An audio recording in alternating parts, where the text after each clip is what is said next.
نحمده ونصلي على رسوله الكريم أما بعد فأعوذ بالله من الشيطان الرجيم بسم الله الرحمن الرحيم قل إن كنتم تحبون الله فاتبعوني يحببكم الله ويغفر لكم ذنوبكم والله غفور رحيم صدق الله العظيم رب اشرح لي صدري ويسر لي أمري واحلل عقدة من لساني يفقه قولي সাইবারজায়া conference 2023 Bangladeshi Muslim community মালয়েশিয়ার আয়োজনে আজকের এই চমৎকার সন্ধ্যায় আপনারা যারা উপস্থিত হয়েছেন আপনাদের সবাইকে জানাচ্ছি আন্তরিক শুভেচ্ছা এবং মোবারকবাদ। আহলান ওয়া সাহলান ওয়া মারহাবান বিকুম ফি হাদাল লিকা আত-তাইয়িব আল মুবারক।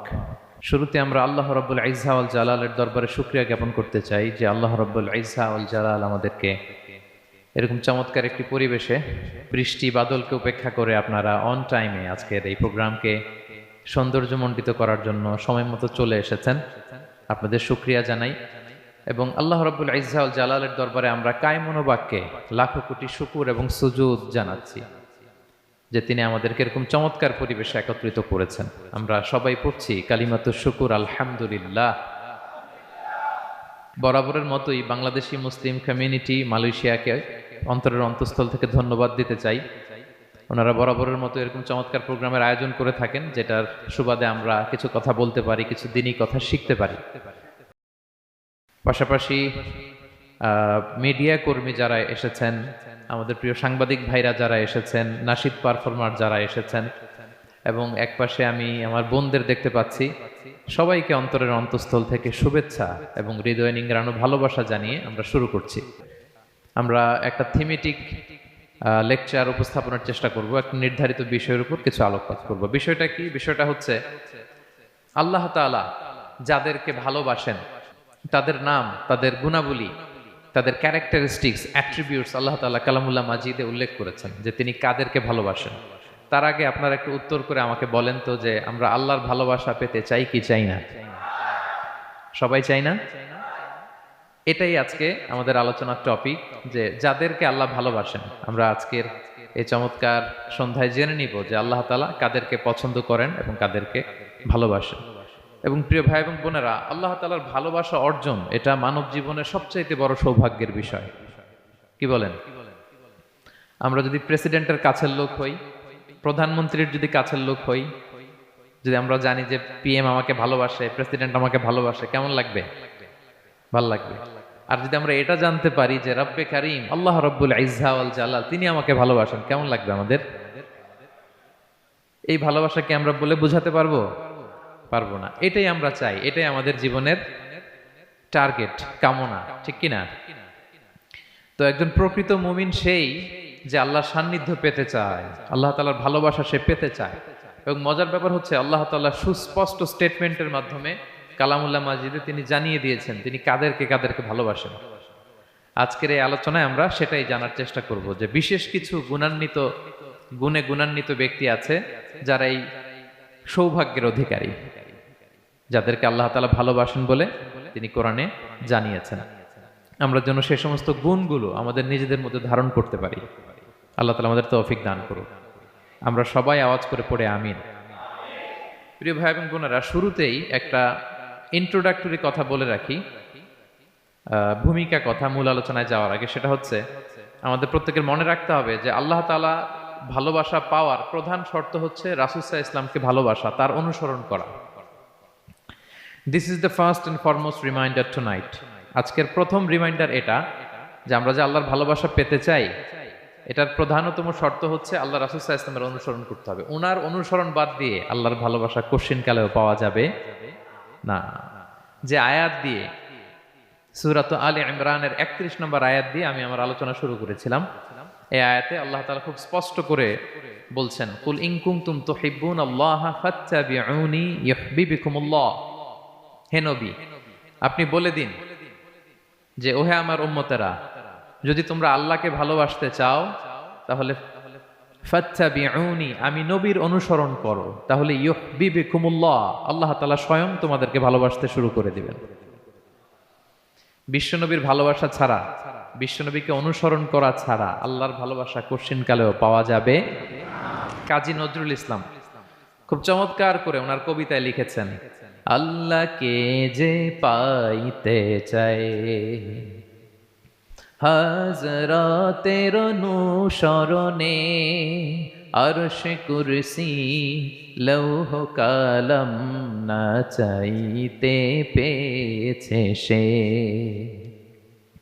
রসুল নামের রশি ধরে যেতে হবে খোদার ঘরে, নদী তরঙ্গে যে পড়েছে ভাই দরিয়াতে সে আপনি মেশে। হাজরাতের অনুসরণে আরশ কুরসি লৌহ কালাম না চাইতে পেয়েছে সে। সুবহানাল্লাহ পড়েন। রাসূল সাল্লাল্লাহু আলাইহি ইসলামের অনুসরণের মধ্য দিয়ে আল্লাহ তাআলার ভালোবাসাটা অর্জন করতে হবে। এর বাইরে যে আল্লাহ তাআলার ভালোবাসা কোশ্চেন কালেও পাওয়া যাবে না। এবং রাসূল সাল্লাল্লাহু আলাইহি ওয়াসাল্লাম ঠিক যতটুকু করেছেন ঠিক অতটুকুই করতে হবে, এর চেয়ে বেশি করা যাবে না। রাসূল সাল্লাল্লাহু আলাইহি ইসলামের চাইতে কি বেশি মুত্তাকি হওয়া সম্ভব? সবাই বলেন নাই। রাসূল সাল্লাল্লাহু আলাইহি ইসলামের চাইতে বেশি বুজুর্গ হওয়া সম্ভব? ওনার চাইতে বেশি আল্লাহওয়ালা হওয়া সম্ভব? ওনার চাইতে বেশি আল্লাহ তাআলার কাছে প্রিয় ব্যক্তিত্ব হওয়া সম্ভব না, কোশ্চেন কালেও না, অসম্ভব। রাসূল সাল্লাল্লাহু আলাইহি ইসলামের সময়কালে কিছু সাহাবারা রাসূল সাল্লাল্লাহু আলাইহি ইসলামের স্ত্রীদের কাছে জানতে চেয়েছিল যে উম্মুল মুমিনিন, আপনারা বলুন যে রাসূল সাল্লাল্লাহু আলাইহি ইসলামের আমল কেমন ছিল?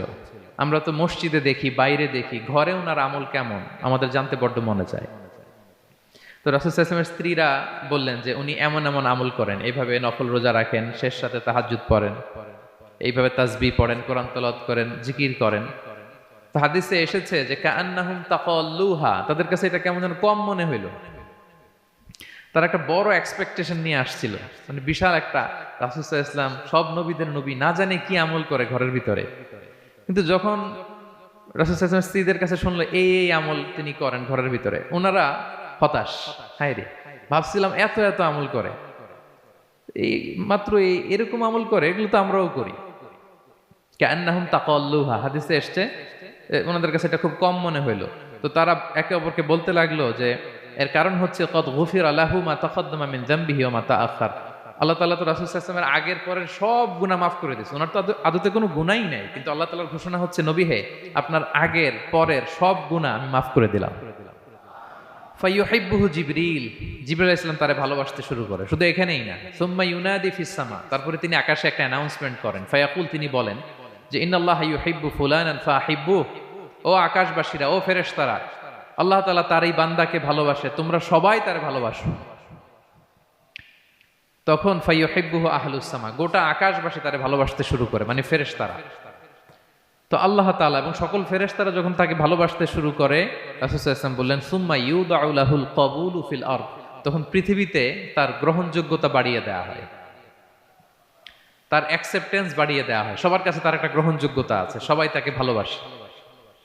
এটা হচ্ছে একটা পদ্ধতি যে আল্লাহ তাআলা আপনাকে ভালোবাসে কিনা আপনি নিজেই বুঝবেন, যে পৃথিবীবাসী আপনাকে ভালোবাসে কিনা, আপনার কলিগরা আপনাকে ভালোবাসে কিনা, আপনার বন্ধুরা আপনাকে ভালোবাসে কিনা, আপনার নেইবররা আপনাকে ভালোবাসে কিনা, পৃথিবীর ভালো মানুষগুলোর কাছে আপনার গ্রহণযোগ্যতা আছে কিনা। যদি থাকে বুঝবেন আল্লাহ তাআলা আপনাকে ভালোবাসেন, ঠিক কিনা? আল্লাহ তাআলা আমাদেরকে যেন ওই কাতারে শামিল করেন, আমরা পড়ি আমিন। তাহলে আলোচনার টপিক আল্লাহ তাআলা যাদেরকে ভালোবাসেন। শুরুতে আমরা জানলাম ভালোবাসার পদ্ধতি হচ্ছে, প্রক্রিয়া হচ্ছে একটাই, রাসূল সাল্লাল্লাহু আলাইহি ইসলামের পুঙ্খানু অনুসরণ, তার চেয়ে বেশিও না কমও না, হুবহু অনুসরণ, ঠিক কিনা? 2 নম্বরে জানলাম কি করে বুঝবো, নিজের দিকে তাকান, আপনি কি করেন, what's your activity, what's your engagement, নিজেই বুঝবেন। আর দেখেন যে আশেপাশের মানুষ আপনার ব্যাপারে কি বলে। পৃথিবীবাসী যদি আপনারে পছন্দ করে, তার মানে আল্লাহ তাআলাও আপনারে পছন্দ করে। সবাই বুঝতে পেরেছেন? আচ্ছা, এবার সরাসরি কোরআনে চলে যাই, মূল টপিক বিশ্লেষণে। আল্লাহ তাআলা অনেক শ্রেণীর ব্যক্তিকে ভালোবাসেন বলে তিনি ঘোষণা করেছেন। তিনি বলেছেন যে আমি তাদেরকে ভালোবাসি। এর মধ্যে 1 নাম্বার হচ্ছে আল মুহসিনুন। একটু আমার সাথে সাথে বলেন, আল মুহসিনুন। মুহসিনুন মানে হচ্ছে যে ইহসান করে, মানে অন্যের প্রতি অনুগ্রহ দেখায়, অনুগ্রহশীল, অন্যের প্রতি দয়াশীল, অনুগ্রহশীল, এই সমস্ত বান্দাদের আল্লাহ ভালোবাসেন। আল্লাহ বলেন ওয়া আনফিকু ফি সাবিলিল্লাহি ওয়া লা তুলকু বিআইদিকুম ইলা তাহলুকা ওয়া আহসিনু ইন্নাল্লাহা ইউহিব্বুল মুহসিনিন। তিনি বলেন যে তোমরা আল্লাহর রাস্তায় দান করো আর নিজেরা নিজেদেরকে ধ্বংসের মুখে ঠেলে দিও না, আর তোমরা ইহসান করো অন্যের প্রতি, কারণ ইন্নাল্লাহা ইউহিব্বুল মুহসিনিন, আল্লাহ তাআলা মুহসিনিনদের ভালোবাসেন। মানে যারা অন্যের প্রতি অনুগ্রহ দেখায়, অন্যের প্রতি দয়া পরবশ, তাদেরকে আল্লাহ ভালোবাসেন। সুবহানাল্লাহি ওয়া বিহামদিহি। তাহলে পেয়ে গেলাম, মিলায় নেন যে অন্যের প্রতি সফট কর্নার, অন্যের প্রতি দয়া, অনুকম্পা, হেল্পিং হ্যান্ড, হেল্প করার মানসিকতা, অন্যের দুঃখে কাদা, এই মাইন্ডসেট, এই মেন্টালিটি আমাদের আছে কিনা একটু মিলিয়ে নেন। না থাকলে রিমাইন্ডার হিসেবে নেন যে আমরাও যেন মুহসিনুনদের কাতারে শামিল হতে পারি। ইহসান এটা অনেক বড় তবকার একটা আমল। ইবাদতেও ইহসান লাগবে, ইবাদতের বাইরে সামাজিক কর্মকাণ্ড, রাষ্ট্রীয় কর্মকাণ্ড, সব কাজে আল্লাহ তাআলা এই ইহসানকে আবশ্যক করেছেন। অনুগ্রহ, অন্যদের প্রতি অনুগ্রহশীল হওয়া। ইবাদতে ইহসানটা কেমন? সাইয়েদনা জিবরাইল আলাইহিস সালাম রাসূল সাল্লাল্লাহু আলাইহি ওয়াসাল্লামকে জিজ্ঞেস করেছিলেন যে ইয়া রাসূলুল্লাহ ফাআখবিরনি আনিল ইহসান, ইহসান আবার কি, আমাকে একটু বলেন। তো ইবাদতে ইহসানটা কেমন? রাসূল সাল্লাল্লাহু আলাইহি ওয়াসাল্লাম বললেন যে ইহসান হচ্ছে আন তা'বুদাল্লাহা কাআন্নাকা তারাহু ফাইন লাম তাকুন তারাহু ফাইন্নাহু ইয়ারাক। তুমি এমন ভাবে ইবাদত করবে, তুমি ভাববে যে তুমি আল্লাহকে দেখছো, তুমি আল্লাহকে দেখে দেখে ইবাদত করতেছো, এরকম ভাবো না একটু। আর এটা ভাবতে যদি কষ্ট হয়, অন্তত এতটুকু তো ভাবো যে আল্লাহ তোমায় দেখছেন। এতটুকু ভাবা যাবে না? আমরা যখন নামাজ পড়ি, আমাদের প্রত্যেকটা সালাতের মুহূর্তে আমাদের এটা ভাবতে হবে যে আল্লাহ তাআলা কিন্তু আমাকে দেখছেন। এই যে আমি ফিস করে সুবহানা রাব্বিয়াল আলা পড়ি, সুবহানা রাব্বিয়াল আযীম পড়ি, আমি তাসবিহ পড়ি, আমার রুকু সেজদা সবকিছু আমার আল্লাহ দেখছেন। এই সেন্স, এই অনুভূতি যদি আপনার মধ্যে থাকে, এটাই হচ্ছে ইবাদতের ইহসান। আর ইবাদত ছাড়া আমাদের দৈনন্দিন কাজ, পারিবারিক কাজ, সামাজিক কাজ, এই সমস্ত কাজেও কিন্তু আল্লাহ তাআলা ইহসানকে আবশ্যক করেছেন। প্রিয় ভাই এবং বোনেরা, অন্যের প্রতি অনুগ্রহ করাটাকে তিনি কি করেছেন? আবশ্যক করেছেন। একটা ছোট্ট হাদিস শুনি। হাদিসে রাসূল সাল্লাল্লাহু আলাইহি ওয়াসাল্লাম ইরশাদ করছেন যে ইন্নাল্লাহা তাবারাকা ওয়া তাআলা কাতাবাল ইহসানা আলা কুল্লি শাই। আল্লাহ তাআলা সব কিছুর উপর ইহসানকে আবশ্যক করেছেন, সব কিছুর উপর। মুমিনের সব কাজে ইহসান থাকতে হবে, অন্যের প্রতি অনুগ্রহের পরশ থাকতে হবে। এবার মজার একটা পার্ট আসছে হাদিসে, খেয়াল করে শুনি। রাসূল সাল্লাল্লাহু আলাইহি ওয়াসাল্লাম বলেন ফাইদা কাতালতুম ফাআহসিনুল কিতলা। আল্লাহ তাআলা সব জায়গায় ইহসানকে আবশ্যক করেছেন। এমন কি ফাইদা কাতালতুম, যখন তোমরা কতল করবে কাউকে, ফাআহসিনুল কিতলা, ইহসানের সাথে কতল করো। সুবহানাল্লাহ বললেন না? প্রসঙ্গটা কি? হত্যার প্রসঙ্গটা। রাষ্ট্রীয় কাজে হয়তো ডেথ পেনাল্টি, তার মৃত্যুদণ্ড দিতে হবে। রাসূল সাল্লাল্লাহু আলাইহি ওয়াসাল্লাম বলেন ফাইদা কাতালতুম ফাআহসিনুল কিতলা, মৃত্যুদণ্ড দিবা কিন্তু ইহসানের সাথে দিও। আপনি চাইলেই তার কান কেটে ফেলতে পারবেন না, তাকে শ্বাসরুদ্ধ করতে পারবেন না, পেট্রোল দিয়ে তার দেহ জ্বালিয়ে দিতে পারবেন না, চাইলেই এই দেহটারে আপনি নষ্ট করতে পারবেন না। রাষ্ট্রীয় কাজে বিচারে সাব্যস্ত হয়েছে তার এখন ডেথ পেনাল্টি, মৃত্যুদণ্ড কার্যকর করবেন, ঠিক আছে, কিন্তু সেখানে ইহসানের সাথে। ফাইদা কাতালতুম ফাআহসিনুল কিতলা, মৃত্যুদণ্ড কার্যকর করার সময় ইহসানের সাথে করো। ওয়া ইদা যাবাহতুম ফাআহসিনুয যাবাহা, জবাই করার সময় ইহসান করো। সুবহানাল্লাহ। করতেছি জবাই, করতেছি কি? কিন্তু মেরে ফেলতেছি প্রাণীটাকে খাওয়ার জন্য। স্লটারিং, লিটারালি আমি ছুরি চালাচ্ছি ওর গলায়, ফিনকি দিয়ে রক্ত বেরোবে এখনই, মেরে ফেলতেছি। কিন্তু যা মনে চায় আপনি কোপাতে পারবেন কোরবানির পশুকে? কষ্ট দিতে পারবেন না। আমরা এই ভুলটা করি। রাসূল সাল্লাল্লাহু আলাইহি ওয়াসাল্লাম দেখেন আরো স্পেসিফিক করে বলছেন যে ওয়ালিউহিদ্দা আহাদুকুম শাফরাতাহু ওয়ালিউরিহ যাবিহাতাহু, তোমরা জবাইয়ের সময় তোমাদের ছুরিটাকে ধার করে নিও যাতে করে প্রাণীটা কম কষ্ট পায়। সুবহানাল্লাহ। আমরা অনেক সময় ভুল করে ফেলি। আমরা গরু শোয়ানোর পরে এই রশি কোথায়, এই ছুরি কোথায়, এই কষাই কোথায়, এই যে 7 জনের নামে জবাই হবে এদের নাম কোথায়? গরুটাকে আমরা কষ্ট দিচ্ছি। রাসূল সাল্লাল্লাহু আলাইহি ওয়াসাল্লাম বলে না, মুমিনের প্রতিটি কাজে ইহসানের পরশ থাকে। তারা প্রাণী জবাই করবে ঠিকই খাওয়ার জন্য, কিন্তু এখানেও ইহসান করতে হবে, ঠিক কিনা? তারা মৃত্যুদণ্ড কার্যকর করবে, ডেথ পেনাল্টি রাষ্ট্রীয় আইনে, কিন্তু যেমন মনে চায় তেমন করা যাবে না। ওইখানেও ইহসান রাখার দরকার আছে না নাই? প্রিয় ভাইয়েরা, এই ইহসানকে যারা মেনটেন করে জীবনের সব কাজে, আল্লাহ তাদেরকে বড্ড ভালোবাসে, বড্ড পছন্দ করে। সো আমরা যেন সবাই সবার প্রতি ইহসান করি। স্বামী স্ত্রীর প্রতি ইহসান করুন, স্ত্রী স্বামীর প্রতি ইহসান করুন, বাবা সন্তানের প্রতি, সন্তান বাবার প্রতি, পরিবারের সকল সদস্যদের প্রতি ইহসান করুন, কর্মচারীদের প্রতি ইহসান করুন, সহকর্মীদের প্রতি ইহসান করুন। মুমিন জীবনের প্রতিটি কাজে ইহসানের পরশ থাকবে, কারণ ইন্নাল্লাহা ইউহিব্বুল মুহসিনিন। আল্লাহ তাআলা মুহসিনদের, যারা অন্যদের প্রতি অনুগ্রহ দেখায় তাদেরকে বড্ড ভালোবাসেন। এই পয়েন্টটা কি বুঝতে পেরেছেন সবাই? ক্লিয়ার? 2 নম্বরে চলে যায়, আর কাদেরকে আল্লাহ ভালোবাসেন? 2 নম্বরে হচ্ছে আত-তাওয়াবুন, যারা ভুল করেই তওবা করে সাথে সাথে আল্লাহ তাদেরকে বড্ড ভালোবাসেন। সুবহানাল্লাহ। আল্লাহ তাআলা বলছেন ইন্নাল্লাহা ইউহিব্বুত তাওয়াবিন ওয়া ইউহিব্বুল মুতাতাহহিরিন। আল্লাহ তওবাকারীদেরকে যেমনি ভালোবাসেন, পবিত্রতা অর্জনকারীদেরও ভালোবাসেন। ওটা আমি পরে আসতেছি, এখন তওবাতেই থাকি। তাহলে 2 নম্বরে হচ্ছে ইন্নাল্লাহা ইউহিব্বুত তাওয়াবিন। 2 নম্বরে হচ্ছে কাদেরকে ভালোবাসেন? তওবাকারীদেরকে তিনি বড্ড ভালোবাসেন। দেখেন রাসূল সাল্লাল্লাহু আলাইহি ওয়াসাল্লাম কি বলে, তিনি বলেন ওয়াল্লাহি ইন্নী লা আস্তাগফিরুল্লাহ ওয়া আতুবু ইলাইহি ফিল ইয়াউমি আকসারা মিন 70 মাররা। আল্লাহর শপথ, আমি বিশ্বনবী প্রতিদিন 70 বারেরও বেশি তওবা পড়ি। যার আগেও কোনো গুনাহ নাই, পরেও কোনো গুনাহ, উনি তওবা করে কয়বার? 70 বার। আমাদের তো কোনো গুনাহ টুনা নাই, তাই না? হ্যাঁ, আমাদেরও গুনাহ আছে নাকি? বস্তা ভরা। তো বিশ্বনবী যদি 70 বার তওবা করেন ডেইলি বেসিস, আমাদের করা দরকার কয়বার? যার যার কাছে ছেড়ে দিলাম, বলেন। হ্যাঁ, 70,000 বার করা দরকার, ঠিক কিনা? প্রিয় ভাইরা, তাওবা কি? তাওবা মানে ফিরে আসা আল্লাহর কাছে। ভুল করেছি, অনুতপ্ত হয়ে আল্লাহর কাছে ফিরে আসবো, এটার নাম তাওবা। To return back to your Lord, আল্লাহর কাছে ফিরে আসবেন। এই ফিরে আসাটাকে আল্লাহ খুব পছন্দ করেন। এখানেই শয়তান আর আমাদের মধ্যে পার্থক্য। শয়তান ভুল করে করছি তো করছে, ওইটার মধ্যেই সে অটল অবিচল, ক্ষমা আর চাইনি। কিন্তু আমরা সকালে ভুল করে দুপুরে মাফ চাই, দুপুরে করে রাতে মাফ চাই, আজকে ভুল করে কালকে মাফ চাই, ঠিক কিনা? এই মাফ চাওয়াটাকে, ফিরে আসাটাকে, তার গুনাহগার বান্দা অনুতপ্ত হয়ে, রিয়েলাইজেশন হয়ে, বুঝতে পেরে ফিরে আসাটাকে তিনি বড্ড পছন্দ করেন, বড্ড পছন্দ করেন। এজন্য ভুল আমাদের হবে প্রিয় ভাইরা। আল ইনসান মিনান নিসিয়ান, আমাদের নামটাই এসেছে ভুল থেকে, আমরা ভুলে যাই, ভুল হয়ে যায় আমাদের। কিন্তু ক্ষমার রাস্তা, তওবার রাস্তা খোলা আছে না নাই? এটা হচ্ছে আমাদের জন্য আশা, হোপ। আমরা হোপফুল, সবসময় আশাবাদী। যত ভুল হোক, যত ভুল আপনি করেন, এটা খেয়াল রাখবেন, ভুল আপনি যতই করেন না কেন, তার রহমতের দরিয়া তার চাইতেও বড়, তার ক্ষমার মহাসাগর তার চাইতেও বিস্তৃত, যত ভুল আপনি করেন না কেন। এজন্য আল্লাহ তাআলা বলেন ইয়া আইয়ুহাল্লাযীনা আমানু তুবু ইলাল্লাহি তাওবাতান নাসুহা, ওহে বিশ্বাসীরা একনিষ্ঠভাবে তওবা করো, ফিরে আসো আমার দিকে। ফাফিররু ইলাল্লাহ 24/7। পৃথিবীর কোনো দরজা 24 ঘন্টা খোলা থাকে না। রাত 3টার দিকে যদি আপনি উঠে জায়নামাজটা বিছিয়ে যে ভুলটা করছেন ওটা স্মরণ করে চোখের পানি ছেড়ে মাফ চান, ক্ষমা করবেন না তিনি? হ্যাঁ, ক্ষমা দেওয়ার জন্য তিনি বসে আছেন। এজন্য ভুল হইলে আমরা পড়বো আস্তাগফিরুল্লাহ। কি পড়বো? পড়েন আস্তাগফিরুল্লাহ রাব্বি মিন কুল্লি যামবি ওয়া আতুবু ইলাইহি।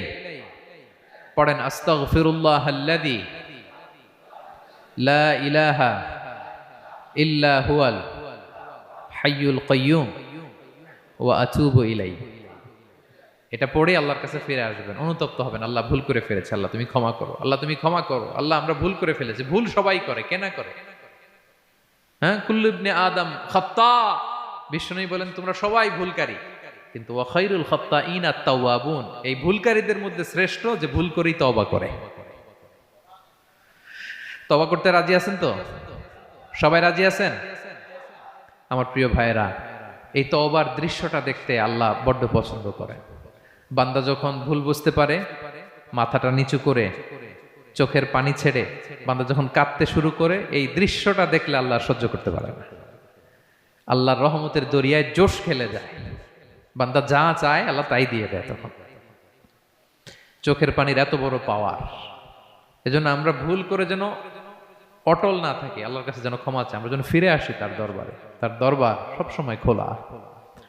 এবং তিনি এই তওবার বা ফিরে আসার দৃশ্যটা দেখতে কত পছন্দ করেন শোনেন। রাসূল সাল্লাল্লাহু আলাইহি ওয়াসাল্লাম বলেন ওয়াল্লাযী নাফসি বিয়াদিহি, তার শপথ যার হাতে আমার আত্মা, লাউলাম তুযনিবু, তোমরা যদি ভুল না করতে, লা যাহাবাল্লাহু বিকুম, আল্লাহ তোমাদেরকে ধ্বংস করে দিতেন। ওয়ালা জাআ বিকওমিন, আল্লাহ এমন এক জাতি তৈরি করতেন, ইউযনিবুন, ওরা খালি ভুল করতো, ফায়াস্তাগফিরুন, আর ক্ষমা চাইতো, ফায়াগফিরুল্লাহু লাহুম, আর আল্লাহ তাদের ক্ষমা করতেন।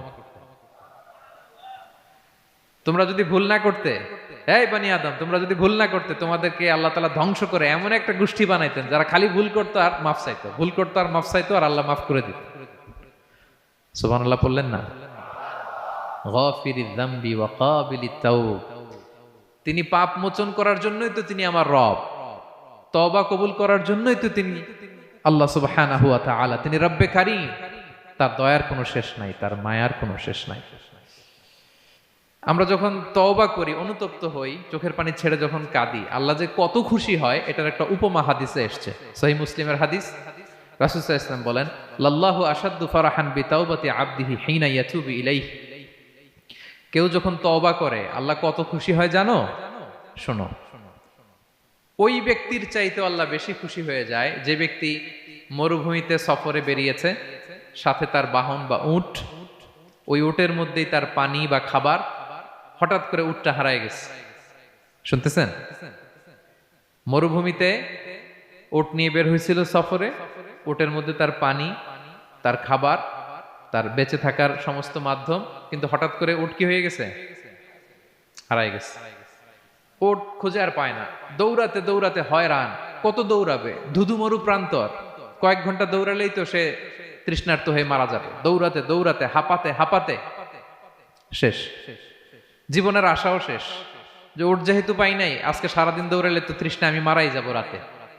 তো জীবনের আশা ভরসা শেষ করে হাঁটতে হাঁটতে হাঁপাতে হাঁপাতে হঠাৎ একটা গাছের সন্ধান পেল। ওই গাছের নিচে যে এত ক্লান্ত, তৃষ্ণার্ত, হাঁপাতে হাঁপাতে ঘুমায় গেছে, হতাশ, আমার বাঁচার আর কোনো মাধ্যম নাই, আমার উট হারায় গেছে, ওইখানেই পানি, ওইখানেই খাবার।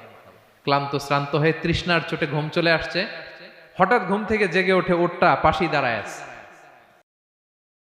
যে ওটের উপরে তার পানি এবং খাবার ছিল, পুরা মরুভূমিতে দৌড়াইতে দৌড়াইতে আবার সন্ধ্যাবেলায় এসে মালিকের সামনে দাঁড়ায় আছে। সে ঘুম থেকে উঠে তাড়াতাড়ি করে রশি ধরে ফেলছে উটের। পুরোটা হাদিসের অনুবাদ শোনাচ্ছি। তো উটের রশি ধরে বেচারা এত খুশি, এত খুশি, এত খুশি, যে খুশির চোটে ও বলতে আরম্ভ করছে, আল্লাহুম্মা আনতা আবদি ওয়া আনা রাব্বুক। আল্লাহ, তুমি আমার গোলাম, আমি তোমার রব। তুমি দয়া করে এই ওটটা ফিরাই দিছো, আজকে তুমি ওটটা ফিরাই না দিলে আমি তো মরে যেতাম। আল্লাহ, প্রশংসা তোমার। খুশির চোটে। কিসের চোটে? খুশির চোটে কথা উল্টায় গেছে। সে এত খুশি, সে আনন্দে এত উদ্বেলিত, এত খুশি, সে বলতেছে আল্লাহ, আল্লাহুম্মা আনতা আবদি, আল্লাহ তুমি আমার গোলাম। খুশিতে আল্লাহুম্মা আনতা আবদি, আল্লাহ তুমি আমার গোলাম, ওয়া আনা রাব্বুক, আমি তোমার রব। তোমার দরবারে লাখো কোটি শুকরিয়া আল্লাহ, কেঁদে কেঁদে বলতেছে। তা আল্লাহ বলে, ওইরকম একটা পরিস্থিতিতে যে তার জীবনের আশা ছেড়েই দিয়েছিল, হঠাৎ করে উট ফিরে পাওয়ার পরে খুশির চোটে সে যখন আমি আল্লাহরে ওর গোলাম বানায় আর ওরে আমার রব বানায়, ওই লোকটা ওই মুহূর্তে ঠিক যত খুশি, আমার কোনো বান্দা তওবা করে যখন আমার কাছে ফিরে আসে, আমি আল্লাহ ওই বান্দার উপর তার চাইতেও বেশি খুশি হয়ে যায়। তায়াম্মুম শিখাইলো কোরআন। পাক পবিত্র হওয়ার, ক্লিনলিনেসের যত আয়োজন আছে সব আল্লাহর কোরআনে আছে না নাই? সব আল্লাহ তাআলা আমাদেরকে জানিয়ে দিয়েছেন। এবং আম্মাজান আয়েশা রাদিয়াল্লাহু তাআলা আনহা আল্লাহ রাসূল সাল্লাল্লাহু আলাইহি ওয়াসাল্লামকে জিজ্ঞেস করেছিলেন, ইয়া রাসূলুল্লাহ, কিয়ামতের দিন এত নবীর উম্মত, কোটি কোটি মানুষ, আপনি আপনার উম্মতকে চিনবেন কি করে? এত মানুষ থাকবে, আপনি কি করে চিনবেন? রাসূল সাল্লাল্লাহু আলাইহি ওয়াসাল্লাম বললেন, ইন্না উম্মতি ইয়াতুনা ইয়াউমাল কিয়ামাতি গুররাম মুহাজ্জালিনা মিন আসারিল wudu। তিনি বললেন, অজুর চিহ্ন দেখে আমি আমার উম্মত চিনব। আমার যে সমস্ত উম্মতেরা অজু করে নামাজ পড়েছে, অজুর পানি তাদের গায়ের যেই যেই জায়গায় লেগেছে, এই জায়গাগুলো কিয়ামতের দিন রেডিয়াম বাতির মতো জল জল জল জল করে জ্বলতে থাকবে। আমি এটা দেখে চিনে ফেলবে আমার উম্মত, নামাজি, পাক্কা নামাজি। আল্লাহু আকবার। এবং অতিরিক্ত পবিত্রতা অর্জনের জন্য কিছু সাহাবীদেরকে আল্লাহ স্পেশালি কোরআনে অ্যাপ্রিশিয়েট করেছেন। তারা হচ্ছে মসজিদে কোবা পল্লীর আশেপাশে যে সাহাবারা, তারা অতিরিক্ত পবিত্রতা অর্জন করতেন। আল্লাহ তাআলা বলেন, ফিহি রিজালুন ইউহিব্বুনা আন ইয়াতাতাহহারু। এই মসজিদে কোবার আশেপাশে এমন কিছু মুসল্লি আছে যারা পছন্দ করে পবিত্রতা অর্জন করতে, বেশি পবিত্রতা অর্জন করতে তারা পছন্দ করে। আর ওয়াল্লাহু ইউহিব্বুল মুত্তাহিরিন, আল্লাহ তাআলা অতিরিক্ত পবিত্রতা অর্জনকারীকে ভালোবাসেন, পছন্দ করেন। সুবহানাল্লাহ পড়েন। তো তাদের প্রশংসা যখন আল্লাহ তাআলা কোরআনে করলেন, বিষ্ণু সাল্লাল্লাহু আলাইহি ওয়াসাল্লাম তাদেরকে ডাকলেন, বললেন, ও কোবাপল্লীর সাহাবীরা, ঘটনা কি? তোমাদের নাম বিশেষভাবে আল্লাহ তাআলা কোরআনে উল্লেখ করেছে যে ফিহি রিজালুন ইউহিব্বুনা আন ইয়াতাতাহহারু, কি তোমাদের এমন গুণ, তোমরা কিভাবে পবিত্রতা অর্জন করো? তারা বলতে আরম্ভ করলো যে নাতাওয়াদ্দাউ লিস-সালাহ, আমরা নামাজের সময় ওযু করি, ওয়া নাগতাসিলু মিনাল জানাবা, গোসল ফরজ হলে গোসল করি, ওয়া নাস্তানজি বিল মা, আর পানি দিয়ে ইস্তেনজা করি। সুবহানাল্লাহ। এই পানি দিয়ে ইস্তেনজা করাটা আল্লাহ পছন্দ করেছেন। ওনাদের সময় ওনারা পানি দিয়ে ইস্তেনজা করতো না, পাথর দিয়ে ঢিলা দিয়ে তারা ক্লিন হয়ে যেত। এর কারণ হচ্ছে তাদের খাদ্য প্রক্রিয়াটা এমন ছিল, ড্রাই ফ্রুট খেত তো, খেজুর, গোশত, রুটি, তো তাদের স্টুলটা ওইরকম হইতো। আরবের লোকদের অনেকের এই স্টুলটা এরকম হয়। যেমন আমাদের যখন কখনো কোষ্ঠকাঠিন্য হয় তখন দেখবেন যে আমাদেরও এরকম হয়। তো আমরা যখন স্টুল পাস করি তখন আমাদের এই পায়ুপথটা মূলত বেরিয়ে আসে, স্টুল পাস করে আবার পায়ুপথ আমাদের দেহের ভেতরে চলে যায়। ফলে যখন কারো কোষ্ঠকাঠিন্য হয় তখন দেখা যায় যে তারা টিস্যু ইউজ করা লাগে না। আমাদেরও কখনো কখনো এরকম হয় না? হয়। তো ওনাদের সারা বছর একই রুটিন, ওনাদের আসলে টিস্যু ইউজ করা লাগে না, ওনাদের স্টুলটাই এরকম। কিন্তু এরপরেও ওই সাহাবারা এক্সট্রা পানি ইউজ করতেন। আমরা যেমনি কল ঘোরালেই পানি, ওই সময় পানি এত অ্যাভেলেবল ছিল না, সপ্তাহে একদিন গোসল করার সুযোগ পেতেন। পানি মানে এটা গোল্ডের মতো দাম, ডায়মন্ডের মতো দাম পানি মরুভূমিতে।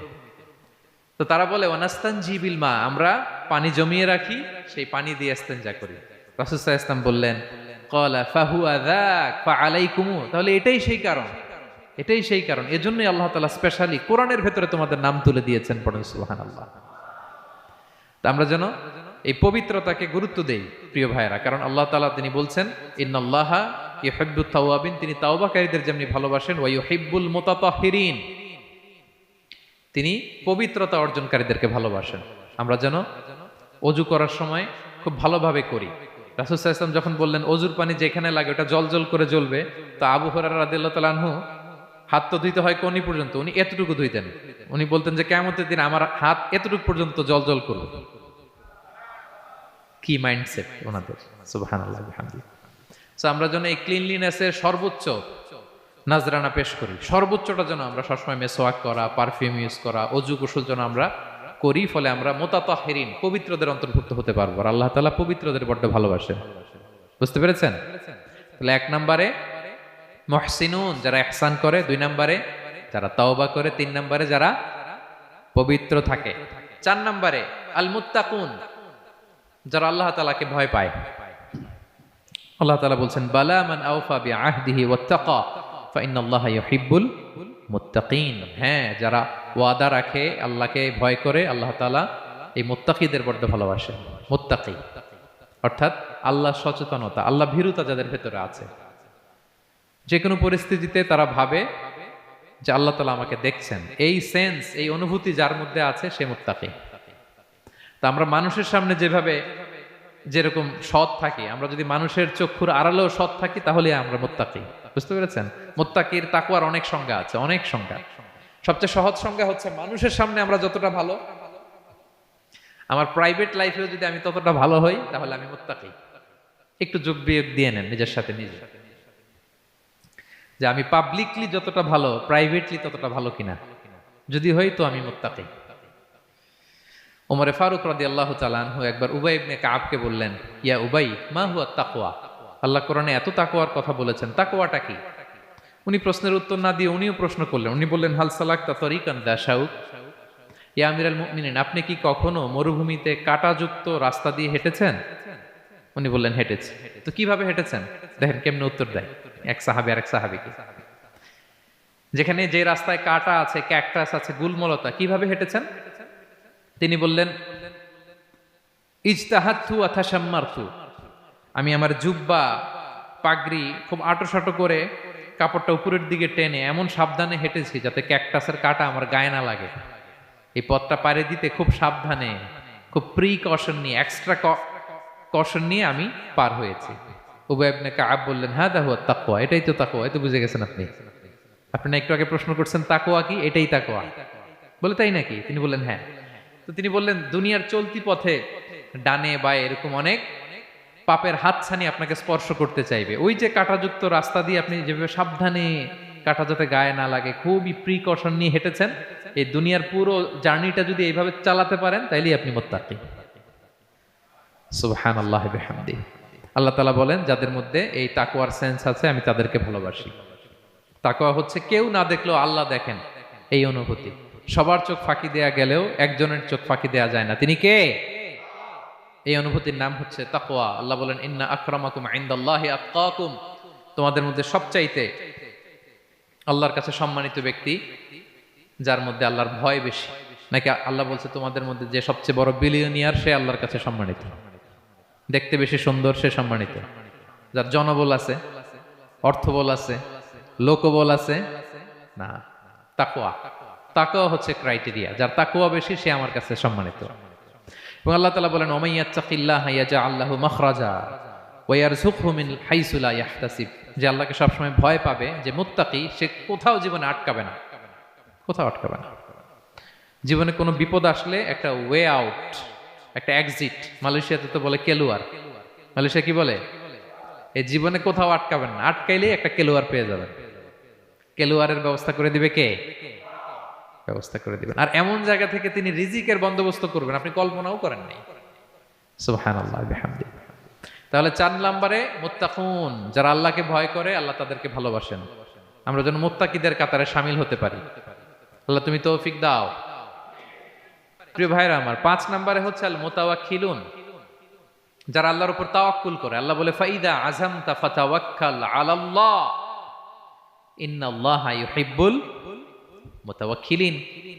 কোন বিষয়ে যখন দৃঢ় সংকল্প নিয়েছো তো আল্লাহর উপর ভরসা করো, কারণ আল্লাহ ওই সমস্ত লোকদের ভালোবাসা যারা আমার উপর তাওয়াক্কুল করে, মানে ভরসা করে। তাওয়াক্কুল মানে একজনের উপর ভরসা, তিনি কে? আমরা ভরসা কার উপর করব? পৃথিবীর কোন শক্তির উপর, কোন মানুষের উপর, কোন মিডিয়ার উপর, কোন ক্ষমতার উপর? আমাদের ভরসা এক মহান সত্তার প্রতি, তিনি কে? সবসময় আমরা আল্লাহর উপর ভরসা রাখি এবং প্রতিটি মুহূর্তে যেন আমরা আল্লাহর উপর তাওয়াক্কুল করি। রাসূল সাল্লাল্লাহু আলাইহি ওয়াসাল্লাম এটা আমাদের শিখিয়েছেন। এমনকি ঘর থেকে বেরোলেও যেন আমরা আল্লাহর উপর তাওয়াক্কুল করি, বিশ্বনবী শিখিয়েছেন। তিনি ঘর থেকে বেরোলেই পড়তেন বিসমিল্লাহি তাওয়াক্কালতু আলাল্লাহ লা হাওলা ওয়ালা কুওয়াতা ইল্লা বিল্লাহ। পড়েন আপনারা? আল্লাহর উপর, আল্লাহর নামে, আল্লাহর উপর তাওয়াক্কুল করে বেরোলাম, এটা পড়ে বেরোবেন। আর তিনি লম্বা একটা দোয়া পড়তেন, আল্লাহুম্মা ইন্নী আউযু বিকা আন আযিল্লা আও উযাল্লা আও আদিল্লা আও উদাল্লা আও আযলিমা আও উযলামা আও আজহালা আও ইউজহালা আলাইহি। চমৎকার দোয়া, চমৎকার দোয়া। এটা পড়ে তিনি বেরোতেন। তো এই তাওয়াক্কুল যারা করে, আল্লাহর উপর ভরসা রাখে, আল্লাহ তাদেরকে বড্ড পছন্দ করেন। এখন তাওয়াক্কুলটা কি? তাওয়াক্কুল নিয়ে আমাদের সমাজে অনেক মিস আন্ডারস্ট্যান্ডিং আছে। প্রিয় ভাইরা আমার, তাওয়াক্কুল হচ্ছে কর্ম শেষে ফলাফলের জন্য আল্লাহর উপর নির্ভর করা। মনোযোগ দিয়ে শুনুন, আই রিপিট, আমি আবারও বলছি, কর্ম শেষে, আগে কি কর্ম, কর্ম শেষে ফলাফলের জন্য কার উপর নির্ভর করা? এখন আপনি কর্ম বাদ দিয়ে দিলেন, কিছু করলেন না, আর বললেন আল্লাহ ভরসা, যা করে আল্লাহ, আল্লাহ ভরসা, তাওয়াক্কালতু আলাল্লাহ হইছে?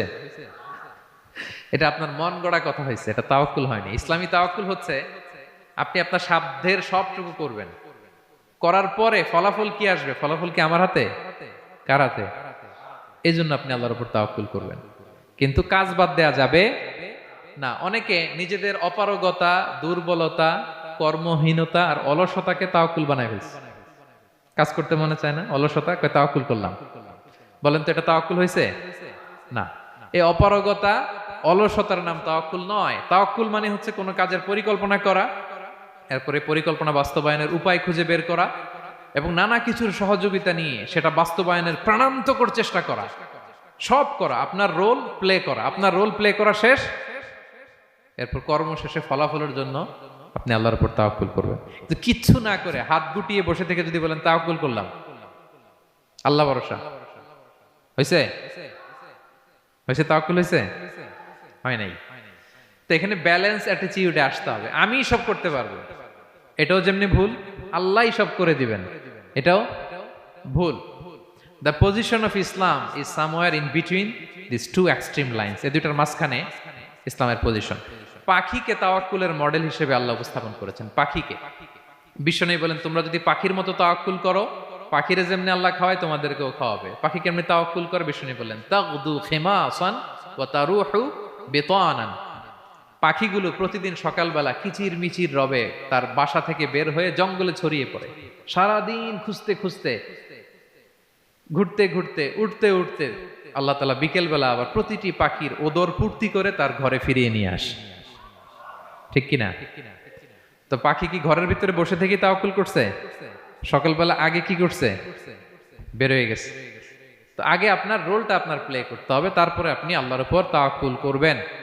অনেকে নিজেদের অপারগতা, অলসতাকে তাওয়াক্কুল বানিয়েছে। না, অপারগতা, অলসতা, কর্মহীনতা এগুলো থেকে রাসূল সাল্লাল্লাহু আলাইহি ওয়াসাল্লাম আল্লাহর কাছে পানাহ চেয়েছেন। এগুলোর সাথে ইসলামের কোনো সম্পর্ক নাই। তার মানে হাত গুটিয়ে বসে থেকে আল্লাহ ভরসা বলবেন, কি করবেন? হ্যাঁ, সর্বোচ্চ চেষ্টা চালিয়ে যেতে হবে। এরপরে ফলাফলের জন্য আমরা কার উপর ভরসা করব? কারণ সুবহানাল্লাহ পড়বেন না? একটা উইন উইন সিচুয়েশন। এর জন্য প্রিয় ভাইরা, মাথা গরম করবেন না, কখনোই অস্থির হবেন না, আতঙ্কিত হবেন না, ধৈর্য ধারণ করুন। কারণ ধৈর্য এমন একটা গাছ, চারি গায়ে কাটা, কিন্তু ফলটা বড় মিষ্টি। এজন্য আল্লাহ তাআলা বলেন ইন্নাল্লাহা ইউহিব্বুস সাবিরিন, আল্লাহ তাআলা ধৈর্যশীল বান্দাদেরকে পছন্দ করেন। কয়টা গেল? 6টা। 7 নম্বরে আল মুকসিতুন। মুকসিতুন মানে হচ্ছে ন্যায়পরায়ণ, যে ইনসাফের সাথে ফায়সালা করে, যে পার্শিয়ালিটি করে না, হ্যাঁ, 2 নাম্বারই করে না। বিচার করতে যে যখন রায় দেয় ন্যায়সঙ্গত ভাবে রায় দেয়, ঘুষ খেয়ে বায়াজ হয়ে কোনো রায় দেয় না, তাদেরকে আল্লাহ পছন্দ করেন। কিন্তু আমাদের বিচার ব্যবস্থার দিকে তাকান, গোটা বিশ্বব্যাপী আছে না নাই? ছোট্ট একটা বিচারেও দেখবেন যে ছোট্ট সালিশ বসছে, এর কাছ থেকে টাকা খেয়ে ওর পক্ষে রায় দিয়ে দেয়, এরকম আছে না নাই? না, আল্লাহ তাআলা তাদেরকে বড্ড অপছন্দ করেন। বরং যারা বায়াজ নয়, যারা পার্শিয়ালিটি করে না, যারা ইনসাফের সাথে ন্যায় ভিত্তিক ফায়সালা করে, আল্লাহ তাদেরকে পছন্দ করেন। আল্লাহ তাআলা বললেন ওয়া ইন হাকামতা ফাহকুম বাইনাহুম বিল কিসত। নবী, যখন আপনি বিচার করবেন ন্যায় পরায়ণতার সাথে বিচার করুন, কারণ ইন্নাল্লাহা ইউহিব্বুল মুকসিতিন, আল্লাহ তাআলা ন্যায় পরায়ণদেরকে বড্ড ভালোবাসেন। ন্যায় পরায়ণ জীবনের প্রতিটি ক্ষেত্রে। পার্শিয়ালিটি আপনি করতে পারবেন না, আপনার মধ্যে কোনো বায়াসনেস থাকতে পারবে না। আল্লাহ বলেন কিয়ামতের দিন আমি যে মিজানের পাল্লা বসাবো, ওয়া নাদাউল মাওয়াজিনাল কিসতা লিয়াউমিল কিয়ামা, এই মিজানের পাল্লা, এর মধ্যে কোনো বায়াসনেস নাই। ফামাইয়ামাল মিসকালা যাররাতিন খাইরান ইয়ারা, অনুপরিমাণ ভালো এটাও ওজন হবে, অনুপরিমাণ খারাপ এটাও ওজন হবে। ফালা তুযলামু নাফসুন শাইআ, সেদিন কারো প্রতি বিন্দু পরিমাণ জুলুম করা হবে না। ন্যায় বিচারের মানদণ্ড তিনি সেদিন কায়েম করবেন। আর দুনিয়াতে যারা ন্যায় বিচার করে, ন্যায় ভিত্তিক ফায়সালা করে, তাদেরকে আল্লাহ ভালোবাসেন। সুবহানাল্লাহ পড়েন। রাসূল সাল্লাল্লাহু আলাইহি ওয়াসাল্লাম কতটা ন্যায়পরায়ণ ছিলেন শুনেন। 8ম হিজরিতে তিনি যখন মক্কা বিজয় করলেন, মক্কার লোকেরা তার হাতে বায়াত হলো, তিনি অল্প কিছুদিন এখানে 20 দিনের মতো ছিলেন মক্কায়। তো ইন দ্য মিন টাইম মক্কার কুরাইশ গোত্রের একটা শাখা, এটার নাম হচ্ছে বনু মখজুমিয়া। বনু মখজুমিয়া গোত্রের একটা নারী চুরিতে ধরা পড়ল। তো চুরি করলে ইসলামের বিধান কি? আস-সারিকু ওয়াস-সারিকাতু ফাকতাউ আইদিয়াহুমা, হাত কেটে দাও। এখন সাহাবারা বলতে লাগলো, হায় রে, এই নতুন মাত্র কুরাইশরা কালিমা পড়ে মুসলমান হইল, রাসূল সাল্লাল্লাহু আলাইহি ওয়াসাল্লাম যদি এখনই এই মহিলার হাত কেটে দেয় তাহলে এখানে তো একটা ঝামেলা হবে। কিন্তু আমরা তো কেউ বলারও সাহস রাখি না। কে যে বলবে নবীর কাছে যে নবী এই আজকের জন্য, এবারের জন্য এই মহিলারা মাফ করে দেন, হাত কেটে দিয়েন না। কেউ সাহস করতে পারে না। পরে রাসূল সাল্লাল্লাহু আলাইহি ওয়াসাল্লামের পালক পুত্রের ছেলে উসামা বিন যায়েদ হিব্বু রাসূলিল্লাহ, উনাকে রাসূল সাল্লাল্লাহু আলাইহি ওয়াসাল্লাম বড্ড ভালোবাসতেন। সবাই বলে উসামারে যে বল, সে তো নাতির মতো। যায়েদ হচ্ছে পালক পুত্র, পালক পুত্রের ছেলে তো নাতি, হাসান হোসেনের মতো আদর করতেন। তো তাকে যে বলো, সবাই বললো উসামা আমরা কেউ পারবো না, তুমি যে বলো। তো উসামা ছোট মানুষ যে বলতেছে, ইয়া রাসূলুল্লাহ সবাই বলতেছে এবারের জন্য একটু মাফ করে দেয়া যায় না, এই মহিলাটারে একটু মাফ করে দেয়া যায় না। রাসূল সাল্লাল্লাহু আলাইহি ওয়াসাল্লাম রেগে গেলেন। তিনি বললেন, তোমাদের আগে বনি ইসরাইলের এই স্বভাব ছিল, ধনীরা চুরি করলে মাফ করত, গরিবরা চুরি করলে বিচার কার্যকর করত। শুনে রাখো কুরাইশের লোকেরা, শুনে রাখো মক্কাবাসী, লাউ আন্না ফাতিমাতা বিনতি মুহাম্মাদিন সারাকাত লা কাতাআ মুহাম্মাদুন ইয়াদাহা।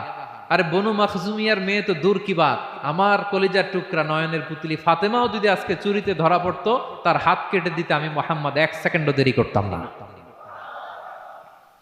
আমার মেয়ে ফাতেমা যদি চুরিতে দোষী সাব্যস্ত হতো, তার হাত কাটতে আমি সময় নিতাম না। This is Islam, this is ইনসাফ, দিস ইজ জাস্টিস। এটাকে বলে ন্যায় ভিত্তিক বিচার, যেখানে কোনো স্বজনপ্রীতি নাই, যেখানে কোনো পার্সিয়ালিটি নাই, যেখানে কোনো বায়াসনেস নাই। যারা ন্যায় ভিত্তিক ফায়সালা দেয়, মুকসিতুন, আল্লাহ তাআলা তাদেরকে পছন্দ করেন। আমরা যেন তাদের অন্তর্ভুক্ত হতে পারি। আল্লাহ তৌফিক দান করো। সব শেষ পয়েন্ট, আল মুনাজ্জামুনা ফি মাইদানিল জিহাদ, যারা জিহাদের ময়দানে সুশৃঙ্খল থাকে, ডিসিপ্লিন। সর্বশেষ হচ্ছে ডিসিপ্লিন। এই যে মাশাআল্লাহ আজকের এই সাইবার জায়া কনফারেন্স খুবই ডিসিপ্লিনড একটা প্রোগ্রাম। সবাই সারিবদ্ধ হয়ে বসে আছেন, এবং এই সারিবদ্ধ হয়ে যারা বসে থাকে, যারা ময়দানে থাকে, তাদেরকে আল্লাহ তাআলা বড্ড পছন্দ করেন। যারা বিশৃঙ্খলা করে না, যারা সুশৃঙ্খল। তা আমরা মুসলিমরা কি বিশৃঙ্খল জাতি না সুশৃঙ্খল জাতি? আমরা সুশৃঙ্খল ইনশাআল্লাহ বিইذنিল্লাহ। আল্লাহ তাআলা বলছেন, ইন্নাল্লাহা ইউহিব্বুল্লাযীনা ইউকাতিলুনা ফি সাবিলিহি সাফফান কাআন্নাহুম বুনিয়ানুম মারসুস। আল্লাহ ওই বান্দাদের ভালোবাসেন যারা জিহাদের ময়দানে সফফান, সফফান মানে সারিবদ্ধ, কাতারে কাতার, এবং এমন কাতার কাআন্নাহুম বুনিয়ানুম মারসুস, যেন এটা মজবুত একটা সীসা ঢালাই করা প্রাচীর। সুবহানাল্লাহ।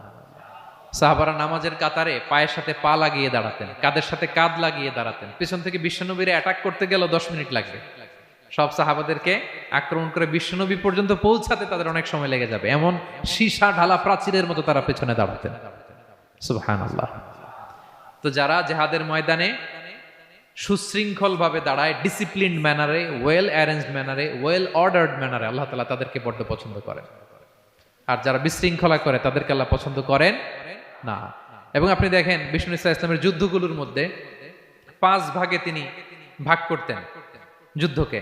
মাঝখানে হচ্ছে একটা ডিপার্টমেন্ট, ডানে মাইমানা, বায়ে মাইসারা, সামনে মুকাদ্দেমা, পেছনে খালফ। এইভাবে 5টা ডিসিপ্লিনড ওয়েতে তিনি ব্যাটালিয়ন ভাগ করে সামনে আগাতেন। এবং বিশ্বনবীর নেতৃত্বে সাহাবীদের মাধ্যমে যে শক্তিশালী সামরিক সংগঠনটি গড়ে উঠেছিল, ওটা বিশ্বকে চূর্ণ বিচূর্ণ করে দিয়েছে। ওনার পরে 4 খলিফা, ওনাদের নেতৃত্বে তাদের এমন ব্যাটালিয়ন গড়ে উঠেছে, শতাব্দী পর শতাব্দী তাদের সামনে দাঁড়ানোর মতো সক্ষমতা পৃথিবীর কোনো সেনাবাহিনীর ছিল না। সুবহানাল্লাহ। সাফফান কাআন্নাহুম বুনিয়ানুম মারসুস, সীসা ঢালা প্রাচীরের মতো যুদ্ধের ময়দানে তারা সুশৃঙ্খল ভাবে দাঁড়ায়। তো যারা জীবনের সব ক্ষেত্রে এরকম ডিসিপ্লিন, সুশৃঙ্খল, তাদেরকে আল্লাহ ভালোবাসে। এখন আপনারা কি সুশৃঙ্খল থাকতে চান, নাকি শুধু এই আজকের প্রোগ্রাম শেষ করে যাবো আবার বিশৃঙ্খল, এরকম করবেন না? যেখানে কিউ থাকে কিউ মেনটেন করবেন, যেখানে একটা শৃঙ্খলা থাকে শৃঙ্খলা বজায় রাখবেন। এই ময়দানে ভ্রাতৃত্বের বন্ধনে সুশৃঙ্খল যারা থাকবে, তাদের হাতে আল্লাহ তাআলা নেতৃত্ব তুলে দিবেন, ঠিক কিনা? আমরা যেন সুশৃঙ্খল থাকতে পারি। আল্লাহ তাআলা তুমি আমাদেরকে তৌফিক দান করো। তাহলে মোট কয় শ্রেণীর কথা বললাম যাদেরকে আল্লাহ তাআলা ভালোবাসেন? 1 নম্বরে কি ছিল? আল মুহসিনুন, যারা অন্যের প্রতি ইহসান করে, অনুগ্রহ করে। 2 নম্বরে আত-তাওয়াবুন, যারা তওবা করে। 3 নম্বরে আল মুতাতাহহিরুন, যারা সবসময় কি থাকে? পবিত্র থাকে। 4 নম্বরে আল মুত্তাকুন, যাদের হৃদয়ে সবসময় ভয় থাকে কার? 5 নম্বরে আল মুতাওয়াক্কিলুন, যারা সবসময় কার উপর ভরসা করে? কাজ না করে। হ্যাঁ, আজকের এই সাইবার জায়া কনফারেন্সে আপনাদের আকীদা ক্লিয়ার হয়েছে তো? কাজের আগে তাওয়াক্কুল না কাজের পরে? কাজ করে তাওয়াক্কুল। 6 নম্বরে ধৈর্যশীল, আস-সাবিরুন। 7 নম্বরে ন্যায় বিচারক, আল মুকসিতুন, যারা ইনসাফ, জাস্টিস এই সমাজে প্রতিষ্ঠা করতে চায়, যাদের মধ্যে বায়াসনেস নাই, পার্সিয়ালিটি নাই, কোনো স্বজনপ্রীতি নাই, তাদেরকে আল্লাহ ভালোবাসে। সবশেষে সুশৃঙ্খল, সফফান কাআন্নাহুম বুনিয়ানুম মারসুস, সীসা ঢালা প্রাচীরের মতো তারা ময়দানে অবস্থান করে। ডিসিপ্লিন, যাদের জীবনে কোনো বিশৃঙ্খলা বলতে কোনো শব্দ তাদের ডিকশনারিতে নাই। আমরা যেন সেরকম সুশৃঙ্খল হতে পারি, আমরা যেন সেরকম মুহসিনুন হতে পারি, আমরা যেন তাওয়াবুন হতে পারি, মুতাতাহহিরুন হতে পারি, মুত্তাকুন হতে পারি, আমরা যেন মুতাওয়াক্কিলুন হতে পারি, আমরা যেন সাবিরুন হতে পারি, আমরা যেন ন্যায় পরায়ণ হতে পারি। আর জীবনের প্রতিটি সেক্টরে, প্রতিটি ক্ষেত্রে আমরা যেন সুশৃঙ্খল থাকি। আল্লাহ তাআলা আমাদের সবাইকে কথাগুলো বোঝার ও আমল করার তৌফিক দান করুন। হাদা মা ইনদি ওয়াল ইলমু ইনদাল্লাহ আলাইহি তাওয়াক্কালতু ওয়া ইলাইহি উনীব সুবহানাকাল্লাহুম্মা ওয়া বিহামদিকা আশহাদু আল লা ইলাহা ইল্লা আনতা ওয়া আস্তাগফিরুকা ওয়া আতুবু ইলাইক। আসসালামু আলাইকুম ওয়া রাহমাতুল্লাহি তাআলা ওয়া বারাকাতুহু।